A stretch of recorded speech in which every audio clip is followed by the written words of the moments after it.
a quick little setup here. Present. Awesome. Hey, everybody. Thanks for jumping onto my session here today. Before we go too deep on anything, just wanted to say thank you to Rick for putting on the Affiliate Management Expo.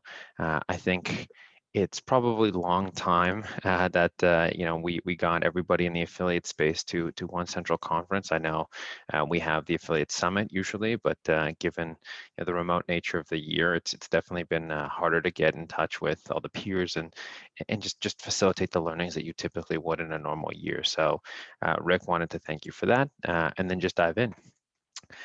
So for those of you that don't know me, my name is Nikita. I'm the Director of Partnerships at PartnerStack.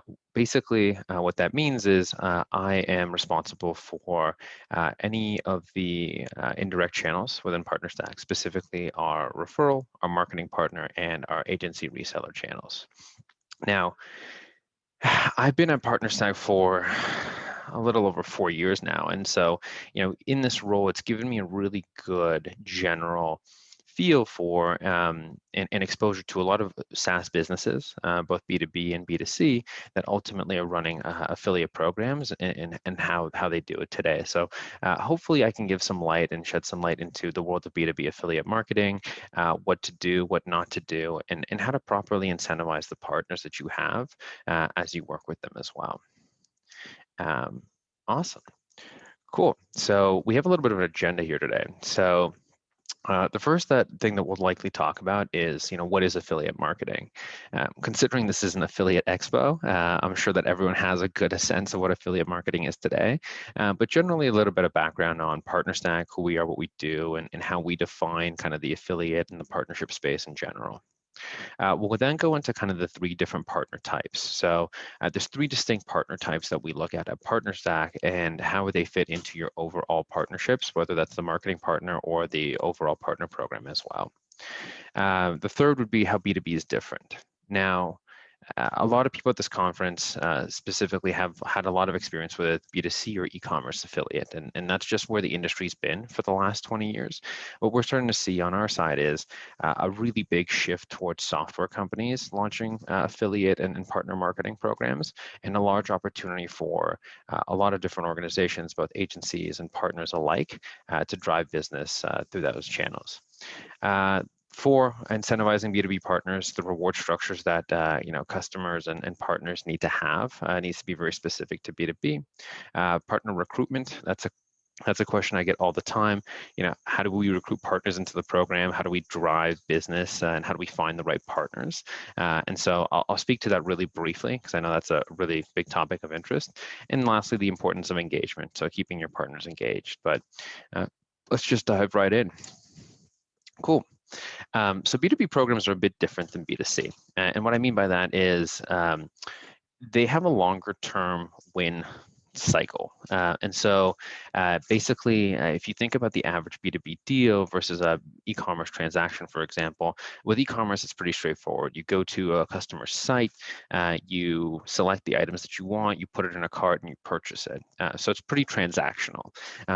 With a lot of B2B programs, there is an element to that. So you have companies that have transactional products like Asana and Monday.com and Miro, where you can just purchase it, just using your credit card. But there's a lot of organizations that have a much higher annual contract value, so well over $1,000 a month, where it's not as transactional. And so there's a different kind of I guess schema is probably the wrong word for it, but there's a different kind of playbook that you need to kind of apply with the affiliates that are there. But basically, and what's also really cool is that the lifetime of the accounts for B2B is also much longer than a typical e-commerce or B2C sale. And what I mean by that is, with software companies, they're largely measured on retention. And so whenever a customer uses a product like Asana or a Monday.com, Monday.com wants to keep that customer there for as long as physically possible on a recurring subscription basis. So even though the initial recurring subscription might be smaller than a really large shopping cart worth of items, it's going to stay longer. And chances are, depending on what the reward structure is for those affiliates, it'll pay them out longer and in theory, pay them out more than they would on a typical e-commerce transaction. So they're a very long-term win, and a lot of organizations that we work with at PartnerStack have started to see that if they turn on these affiliate and partner marketing programs today, they'll start seeing results, 4, 6, 8 months out that'll ultimately help them drive net new acquisition across the board. So I know I've been saying the word partner stack for a little bit, but basically, what is partner stack? So we're a company that's on the mission. We're on a mission to change the way the world sells software. So we're really lucky to have everybody, all the companies on the right here or left, depending on which side of the Zoom screen you guys are on, that are currently using partner stack today to manage one of or all of their indirect channels. So anything from referral to partner marketing to affiliate to agency reseller. We build software for a lot of SaaS vendors, and that's the really specific thing to ultimately create that revenue through their partnerships channels. We are also a marketplace, and so we have a marketplace of about 800,000 active partners that ultimately will drive business to these organizations and also kind of cross-pollinate different organizations as well. So we have a lot of partners that sell multiple solutions all through PartnerStack too. But it's a really big focus for us to continue to expand the affiliate space in the B2B section. So kind of what is affiliate and how do we define affiliate and partnerships for ourselves? So basically, the way that we define partnerships at PartnerStack is working with those who already sell to your ideal customers and have earned their trust. So basically, they have an audience, whether that is an audience like it's a one-to-many or one-to-one audience, but ultimately they're working with these individuals. They know them already today. Those individuals and those customers have earned the trust of these partners, or sorry, the partners have earned the trust of the customers, and ultimately can recommend solutions to them that would be beneficial to their business. And so working with these partners is incredibly important to organizations because it helps them break through that trust barrier that's sometimes very difficult to break through. So what I mean by that is, a lot of customers don't necessarily trust the software companies, but if they have an existing relationship with someone that has used it before and has had success, it makes it that much more likely to drive business to that organization. So there are three distinct partner types that we think of at PartnerStack. So there's general marketing partners, referral partners, and reseller partners. And I'll kind of break these down in the way that we think about them. But marketing partners are functionally, your one-to-many partners. This is where your affiliates would fall in. So they drive traffic to a site, and then that traffic, it's that site's job then for that traffic to convert. So basically, at some point in time, they drive that traffic. The traffic hits the site. Somebody signs up. They ultimately convert and turn into a paid account for that customer. So you have your typical marketing partners. Now, marketing partners it's a very broad scheme because there's a lot of different types of marketing partners. So you can have a traditional content affiliate in here, or you can have a financial institution like a Bank of America that's largely using marketing to promote the end solution that's there. Referral partners. So I think about these as like one-to-one relationships where it could be somebody like you and me, where we know the individual that we're referring at the end of the day, and we refer them to the end customers. Sorry, the end companies to ultimately drive business to them. And so I might know somebody that might need to use, I use Monday.com as an example here, but Monday.com, and I'll sign them up for that as well. And lastly, there's reseller partners. And so reseller partners are a little bit out of the scope of what we'll largely talk about in this conference. But these are partners that are ultimately closing deals on behalf of the organization and the entity that they're working on today. So if you think about some larger organizations out there, like we have HubSpot, for example, that has a very large agency and reseller channel. We have Microsoft as a ginormous kind of channel and drives a lot of business through it. But they're the third type of partner that we think about over time at PartnerStack, and how do we enable a lot of organizations to manage all three different types of partners. And so the way that we kind of think about it is in this kind of triangle. So basically, now you have your marketing traffic, and those are your typical affiliates that are driving that top of funnel. They don't know who that end customer is, and so they're just sending the traffic to your site, and ultimately you need to work on figuring out how you convert that traffic. Then you have those referral leads, and then your reseller deals are across the board a little bit higher. And so what's cool with this triangle, and what you'll see, is the value per conversion and the conversion volume the value of the conversion goes up and the conversion volume goes down as you go up the triangle. And the reason being is marketing is where you have a whole bunch of volume of conversions, but the value per conversion is typically smaller. But on reseller deals, these are individuals that are typically selling your product for you into an organization. So there's going to be less volume, but there's a larger likelihood that that specific deal will convert and drive revenue to the end client, because they're the ones owning the actual selling and owning the conversion process from them just being a random client to not being one. Awesome. Cool. And so what does this all mean? And so, like I said before, affiliate partners are our marketing partners to us. They're basically they're these one-to-many partners that ultimately drive business to organizations at the end of the day, which means that it can be challenging to incentivize them. It's hard to find the right models that will fit for. It's not like a one size fits all sometimes for affiliate partners. They need their own process in the B2B space to be successful. So marketing partners and affiliate partners, because they fall under that marketing partner group, need a very different process than referral partners and reseller partners do. It's just the way that they work, and you want to be able to enable them to do that as well. Proper reward structures. We'll get into that a little bit later, but how do you incentivize these affiliates that run B2B programs the right way, and how do you engage them so that they ultimately stay engaged within your program as well? Cool. I won't spend too much time talking about this slide, but basically, marketing partners are the types of partners are they ultimately create content about the problems that your customers are facing. So a lot of content syndication within the marketing partner space, a lot of individuals that ultimately help solve the problems. But like I said before, don't think of this as just content creators or individuals that create yeah, don't think of this just as content creators. What you'll find is that in a lot of cases, marketing partners are also large entities that you wouldn't expect to be. So like a large financial institution bank might be creating a specific path for their end customers to use a complementary solution, because they ultimately will know that them using that complementary solution will make them happier with their current end client at the bank. So there's opportunity there for marketing partners to be a very broad spectrum as well. Cool. Now, B2B programs generally change the landscape.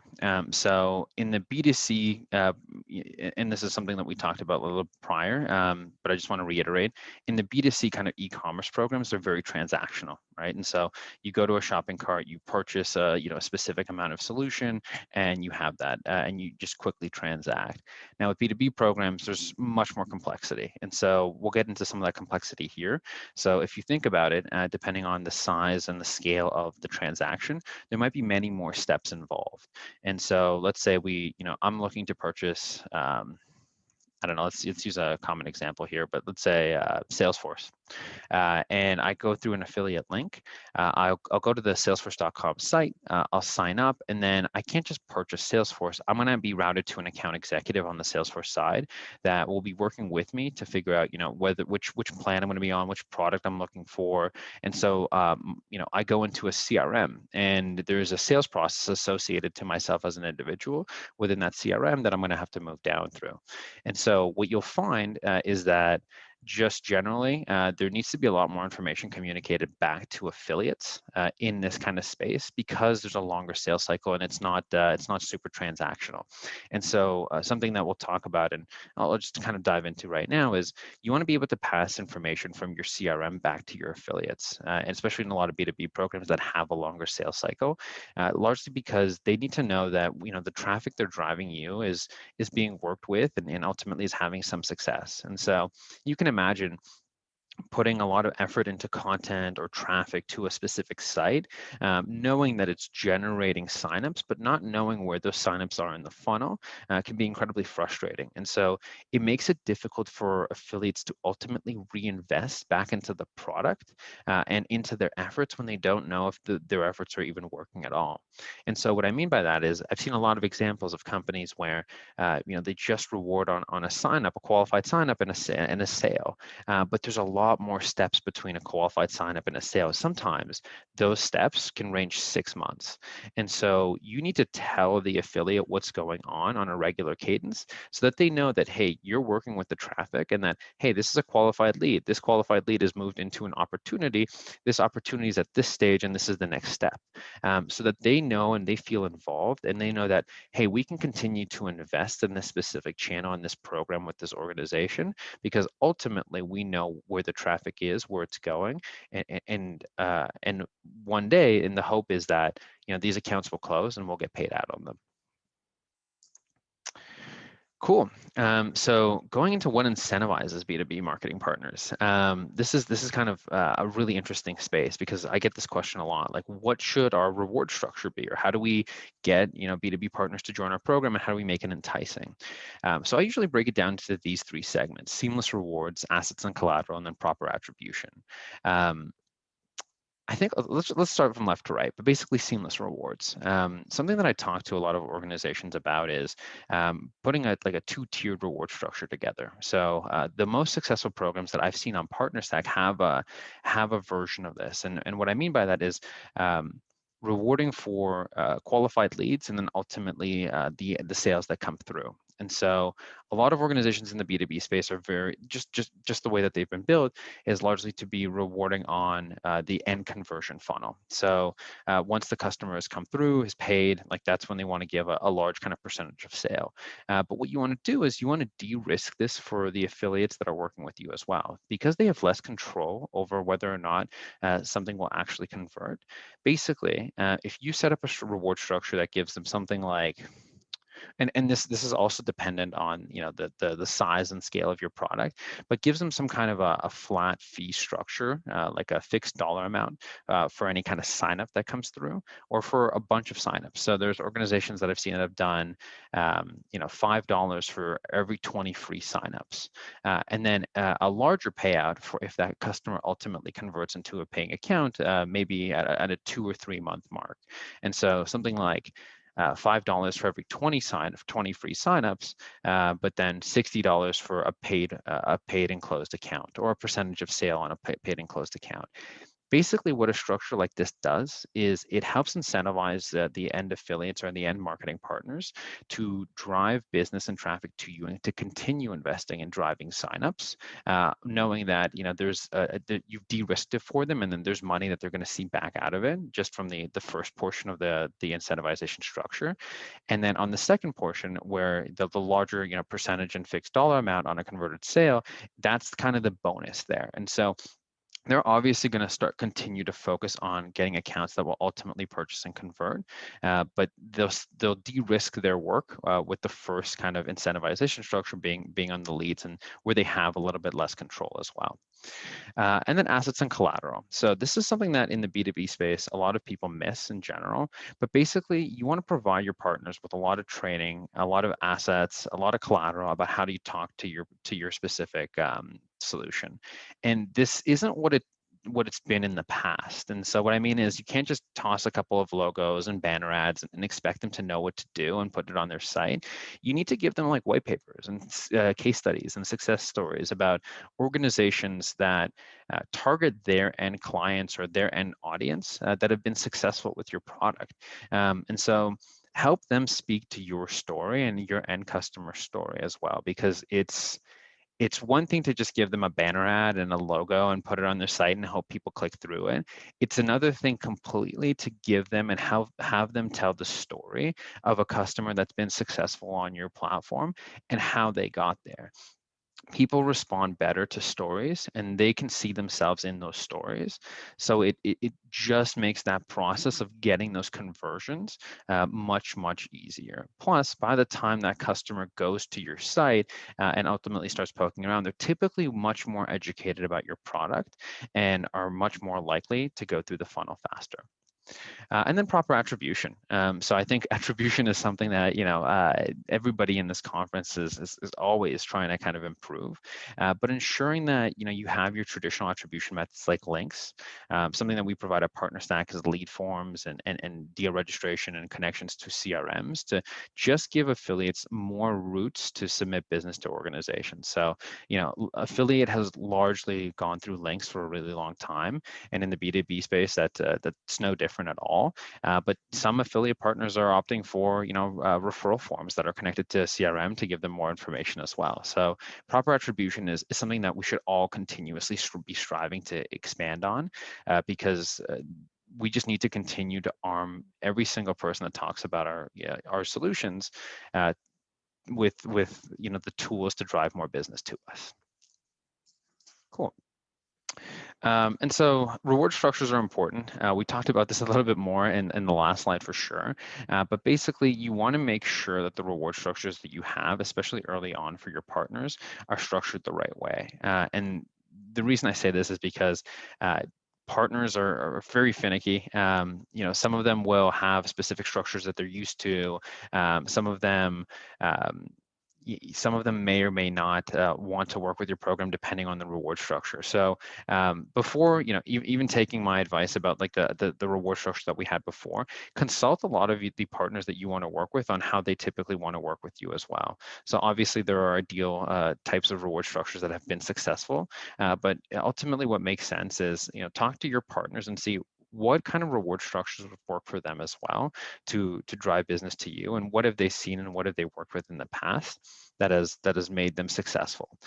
Usually kind of going to partners and working with them in that capacity, brings them to the table and ensures that ultimately, they feel engaged with your program and know that you're working with them at the end of the day. Cool. And then creating content for partners. So we spoke about this a little bit before, but you have to allow them to speak to the product offering and ultimately the case studies. And something I didn't mention before is you really need to ensure that the right language is there for them to be able to speak about the product, and so that they're not mischaracterizing what the product can do or mischaracterizing the opportunities of the product as well, so that end customers that come to your site and convert aren't misrepresented or don't understand what the product does and how it helps them at the end of the day as well. Cool. And now I know as we come kind of closer to the end of this, recruiting partners. So this is a really interesting kind of topic, because a lot of people come to me and ask me, well, Nikita, how do you guys recruit partners for Partner Stack?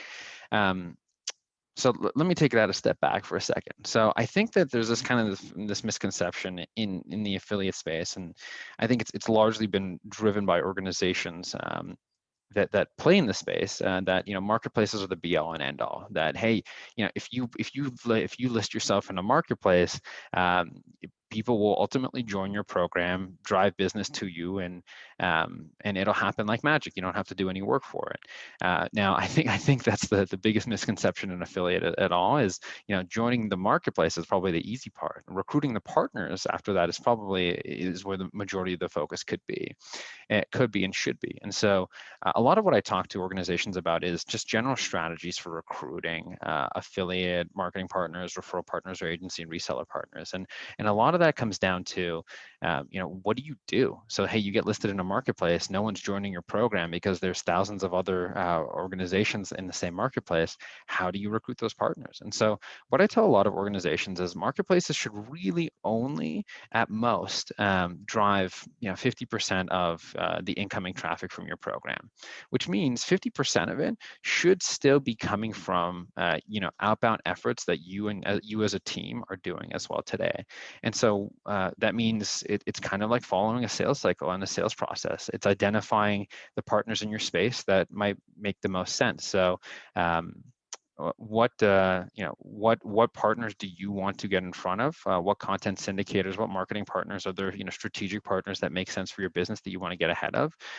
Literally, as you would within any kind of sales process, make a list. Make a list of those partners. Make sure it's a pretty decently sized list, because not everyone's going to get back to you for sure. But make that list and then create an outreach cadence in the sequence. And so basically, you're going to have to go out to these partners direct, whether it's going to be through LinkedIn or email or phone, and just reach out to them and say, hey, I want you to promote company XYZ. How can we get this to happen, or how can we get this partnership to happen? A lot of what we do at PartnerStack is we do a lot of LinkedIn outreach to a lot of partners that we think are really good fits. So whether they're content syndicators or individuals in the space that have a lot of traffic and just overall just a really strong audience for us.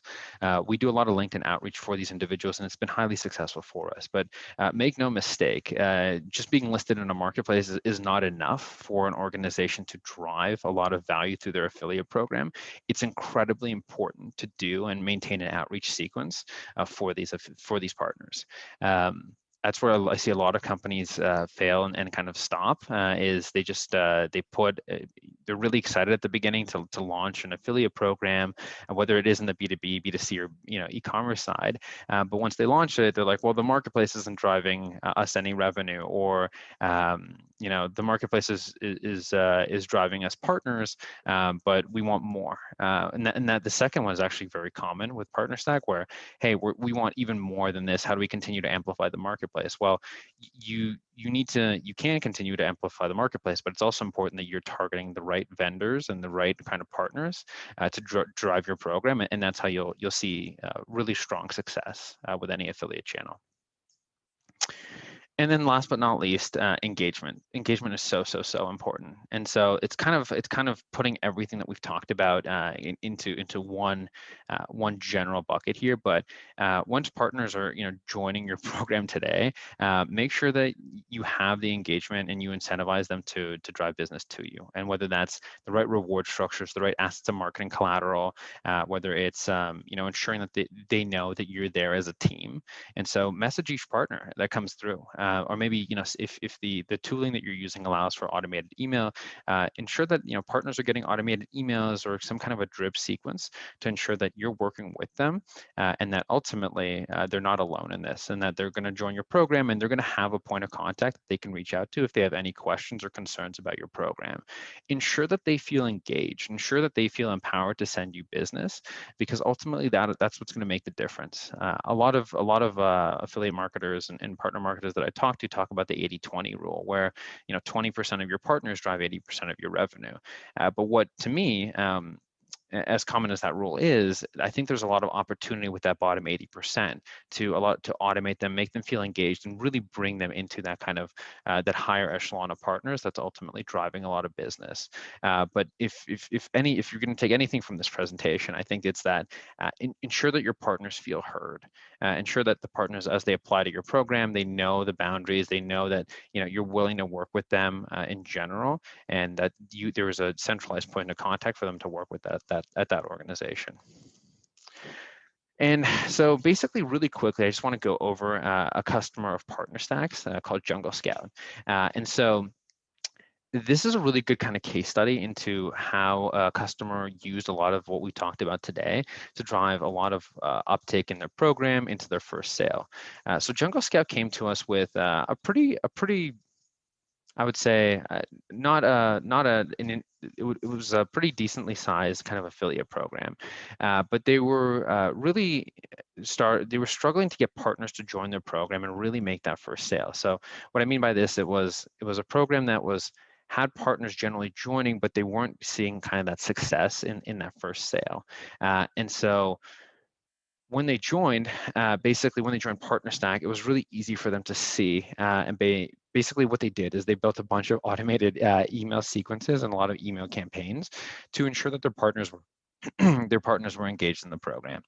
And so it was really kind of important for them because the partners in that 80-20 rule basically felt more engaged. They felt like they had a contact at that organization, being Jungle Scout, and they felt empowered to ultimately drive business to Jungle Scout and know that, hey, they're going to get paid out on this business, that Joe here is someone that they can rely on and turn to if they have any specific questions about the program or anything around tracking attribution and things like that.